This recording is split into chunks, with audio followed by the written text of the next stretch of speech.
But the reason this matters is because of that policy, a draconian policy. Remember, the government basically said, Sunak Braverman said, they were effectively prohibiting claiming asylum in this country for all intents and purposes, unless you're invited to do so by the government. That is an extraordinary change to our law. It would be if it's ever enacted. I suspect it's going to be rather drowned in legal problems, but if it were ever to come to pass, it would be a big, big, big change.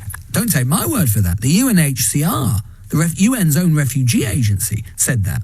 And they said that it would effectively be a prohibition on claiming asylum in the United Kingdom. And the United Kingdom being so integral to writing the UN Refugee Convention seems pretty extraordinary. So we should talk just a little bit about more of the detail, perhaps what we should have been talking about all along this week, about what is involved here. So let's talk to Daw QC, criminal barrister, legal commentator, author of Justice on Trial, Why the System is Broken, How We Can Fix It. Chris, what was your analysis, what was your assessment of the actual changes to the law the government was proposing this week?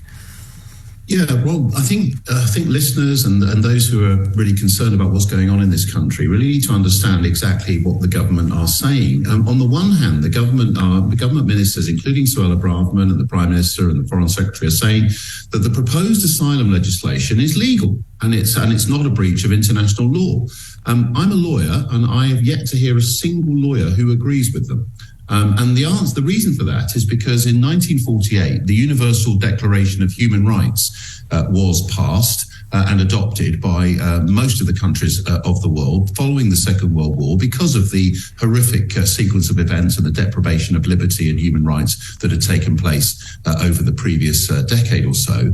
And that Universal Declaration of Human Rights says at Article 14 that every person shall have the right to apply for asylum.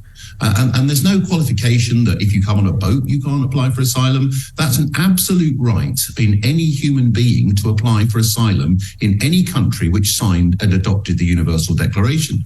In 1951, the UN Convention on Refugees was passed, which says you are entitled as a refugee or an asylum seeker to enter any country that's a signatory to the convention by any means. By small boat, by aeroplane, by spaceship for that matter, and you don't need any documents to do so because, as a matter of basic common sense, refugees don't tend to have any documents. They don't tend to have any possible legal way to enter a country. And the government, in effect, have acknowledged there is no legal way for any refugee, however genuine, to enter Britain. And that's why desperate people, many of whom, and the Home Office's own figures, let's remember, say that the majority of those arriving on small boats qualify for asylum status and would be permitted to remain in the United Kingdom if we had a functional and effective system for assessing asylum claims. Finally, we have the European Convention on Human Rights, which of course says that you cannot be imprisoned without due process of law.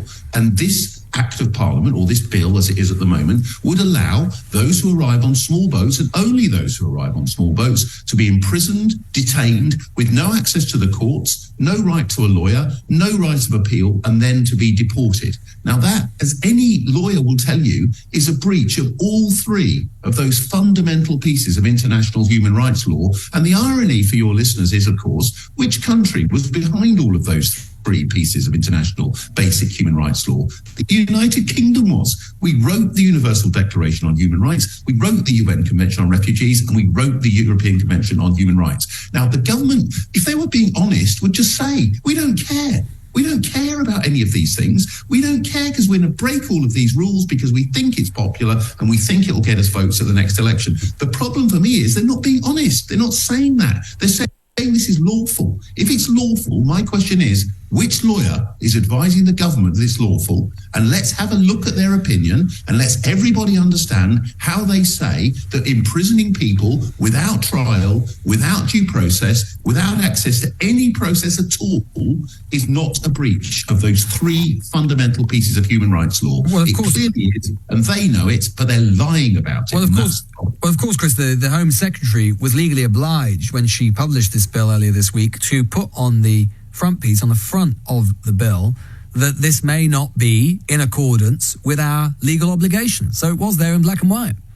Exactly. But the problem then is that she's gone on television and she's gone into numerous other media interviews, as have other government ministers, and said, we say this is lawful, this is legal. Well, I think that the term they've used is it's within, they're pushing the established framework of the law, but it's still within it. Make of that what you will.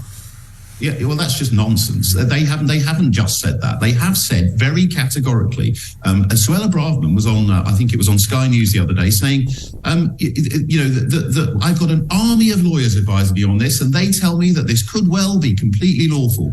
I think that's a lie. Because if she does have an army of lawyers telling her that, let's see their advice published, as we had with Geoffrey Robertson, if you'll remember, over Brexit, when he was the Attorney General. Publish the advice that's telling them it's lawful. Otherwise, members of the public, it's just lies. There is no lawyer telling them that. This is politics, and politics alone. They know it's a breach of international law. And frankly, in this country, we fought the Second World War precisely in favour of human rights and to stop breaches of basic human rights, to stop people being thrown out of countries and having nowhere to go. These are one of the many reasons we fought the Second World War. We sacrificed so much, and we as a country were the most important country in preserving these rights up until this bill.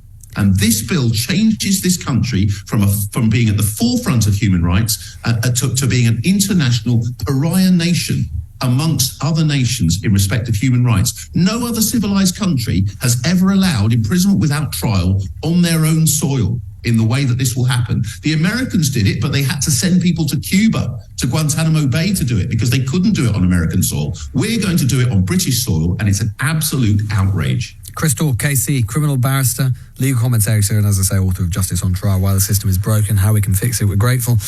This news is, as I say, continuing to